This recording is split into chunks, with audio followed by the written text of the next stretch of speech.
quand tu vas en région parisienne par exemple, les prisons, la représentation de la population, la part qu'on peut trouver chez les Noirs, les Gitans, les Arabes, les Blancs, etc., elle est minoritaire dans la population normale, mais elle est quasi majoritaire ou équivalente dans les endroits aussi sensibles que les prisons, etc.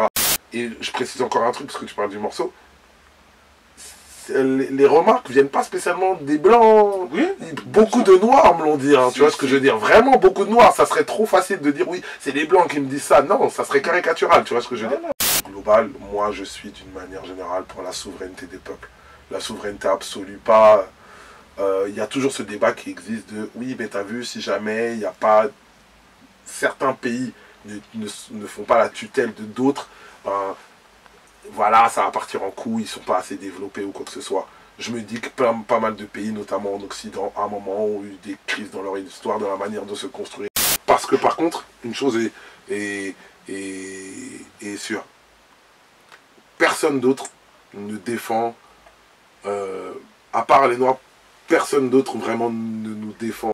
On a trop fait du racisme qui peut exister en Occident, c'est-à-dire du racisme des Blancs envers les Noirs comme un racisme exclusif, alors que moi je suis allé dans d'autres régions du monde, au Maghreb ou en Orient, où ça reste très très très réel. Je suis jamais allé en Amérique latine, mais où ça reste vraiment malheureusement très réel, et dans certains coins même de manière plus accentuée et de manière beaucoup plus explicite et décomplexée qu'ici. Bloody murder, murder, bloody murder, murder, murder, bloody murder, murder, murder. Moi, quand j'habitais à Cergy, le quartier dans lequel j'habitais, il n'y avait que des Noirs. Mais vraiment que des Noirs.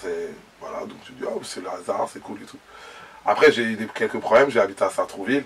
C'était à la Cité des Indes, juste à côté. Mais la Cité des Indes, où il y avait tous mes potes, où mon collège il était, c'était que des Maghrébins. Mais que des Maghrébins. Franchement, en tout cas, dans l'apparence, il y avait au moins 2/3, voire 70% de Maghrébins. Et plus tard dans ma vie, j'ai déménagé à Créteil. C'est un quartier presque exclusivement juif. Donc, selon les moments de ma vie ou quoi que ce soit où j'ai déménagé, j'ai vu que dans le regroupement qu'on fait des gens, ben souvent c'était un regroupement qui avait quand même un accent communautaire marqué. Et moi, je n'ai jamais travaillé ni dans un office d'immobilier, ni dans un office HLM, mais si on était un peu lucide, on pourrait se dire, c'est pas possible que ça se passe que par hasard comme ça. C'est quoi? C'est des fichiers comme par hasard qui en plus on sait que c'est un pays où normalement les fichiers ethniques ne sont pas censés exister.